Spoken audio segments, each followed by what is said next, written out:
Jangan lupa subscribe YouTube channel Metro TV News dan jangan lupa nyalakan notifikasinya. Iya, Kejaksaan Agung lewat Jampitsus akan memanggil Menteri Perdagangan M. Lutfi usai Lebaran ini. Keterangan-keterangan apa saja yang perlu digali dari Menteri Perdagangan atas dugaan korupsi ekspor CPO dan minyak goreng? Kami akan bahas hal ini bersama Koordinator Masyarakat Anti Korupsi Indonesia, Boyamin Saiman. Selamat sore, Mas Boy. Apa saja yang harus dijelaskan atau yang digali oleh Kejaksaan Agung terkait penyidikan kasus dugaan korupsi ekspor CPO ini? Ya, Wahyu, perkenankan sebelumnya menyampaikan selamat Hari Raya Idul Fitri, mohon maaf lahir batin. Kepada seluruh kru Metro TV dan seluruh pemirsa juga pastinya, dan seluruh rakyat Indonesia yang pada hari-hari Lebaran ini mulai merasakan ada ketersediaan minyak goreng meskipun baru turun 1.000, 2.000, tapi yang penting ada dan tidak ada gejolak lagi, dan itulah saya sayangkan juga ini turun dan stabil setelah ada dua hal, penindakan hukum dan pelarangan Pak Jokowi untuk ekspor CPO. Jadi dua senjata pamungkas terpaksa digunakan oleh pemerintah untuk membuat sekedar minyak goreng ini tersedia.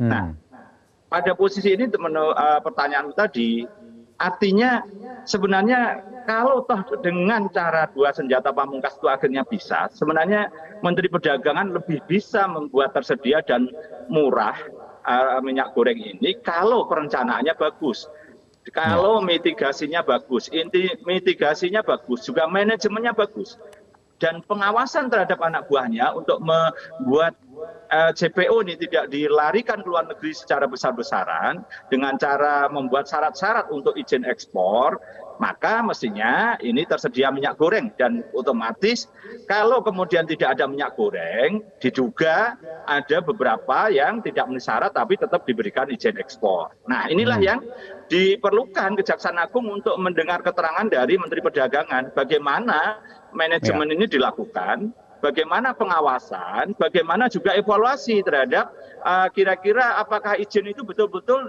diberikan secara memenuhi syarat atau tidak memenuhi syarat. Mestinya kan ada evaluasi. Nah, inilah mestinya pertanggungjawaban secara manajemen dari Menteri Perdagangan, diperlukan keterangannya di Kejaksaan Agung. Apakah tersangka IW itu, kan itu, dalam melakukan dugaan memberikan izin yang tidak memenuhi syarat tadi, itu diduga atas inisiatifnya sendiri, atau atas seizin menteri, atau bahkan disuruh menteri, kan jadi begitu. Jadi, atau betul-betul menteri sebenarnya sudah melarang, tapi tersangka IW malah nabrak. Tidak kan diikuti. Nah, itulah kira-kira posisi inilah yang akan dimintai keterangan dari Menteri Perdagangan. Ya. Rasa-rasanya kan kalau seorang menteri tidak mengetahui soal ekspor, larangan ekspor atau perilaku anak buahnya ini. Tetapi kalau soal mengetahui atau tidak terkait kasus dugaan korupsi ini sendiri, bagaimana menurut Anda? Ya, tetap kita asas praduga tidak bersalah, kita tunggu nanti keterangan yang diberikan menteri seperti apa.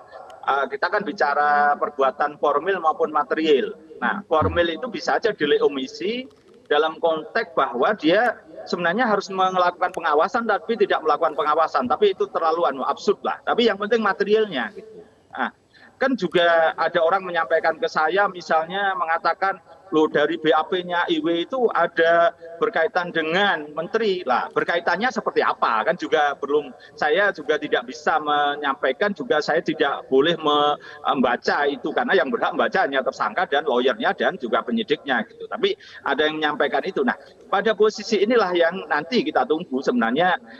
Pertanyaan tadi, masa menteri nggak tahu? Kan gitu. Masyarakat pun juga banyak yang menyampaikan ke saya maupun di media sosial atau di berita-berita yang disampaikan teman-teman, terus ada komentar bawahnya begitu. Masa menteri nggak tahu? Kan gitu pertanyaan. Selalu pertanyaan menggantung itu. Maka ya inilah profesional nanti penyidik Kejaksaan Agung mampu menggali seperti apa tahu dan tidak tahunya Menteri Perdagangan atas dugaan pemberian izin yang tidak memenuhi syarat sehingga menjadi perkara korupsi di Kejaksaan Agung sekarang ini gitu. Oke. Seberapa penting atau memang haruskah lewat kehadiran Menteri Perdagangan ke Kejaksaan Agung Atau sebenarnya ini bisa dicari titik terangnya, kenapa bisa terjadi, terkait terutama kenapa harga minyak goreng kemarin menjadi sangat mahal?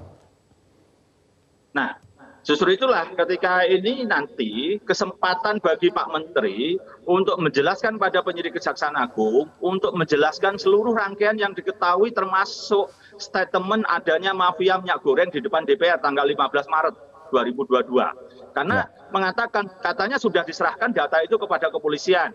Tapi sementara kepolisian belum menganggap itu sebagai data yang komplit. Nah sekarang karena konstruksinya sudah melebihi dari pasal-pasal yang di Undang-Undang Perdagangan atau Perlindungan Konsumen, maka bisa diserahkan sepenuhnya kepada Kejaksaan Agung. Jadi perlunya Menteri ini justru malah menurut saya positifnya akan membantu mengungkap mafia minyak goreng. Karena otoritas itu ada di dia. Dan kalau dia punya sinyalemen, punya data, itu diberikan Kejaksaan Agung. Dan ini saya paling utama adalah nanti Menteri Perdagangan bisa membantu Kejaksaan Agung membongkar dugaan mafia itu lebih besar skalanya.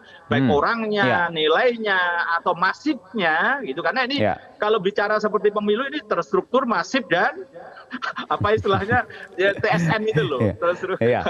Oke, baik, Mas Boy. Kalau gitu kita nantikan saja apakah Kejaksaan Agung jadi memanggil Menteri Perdagangan M. Lutfi untuk dimintai keterangan sebagai saksi dalam kasus dugaan ekspor CPO ini. Terima kasih sudah bergabung bersama kami. Kita tunggu bersama. Terima kasih Wahyu dan Metro TV. Malam.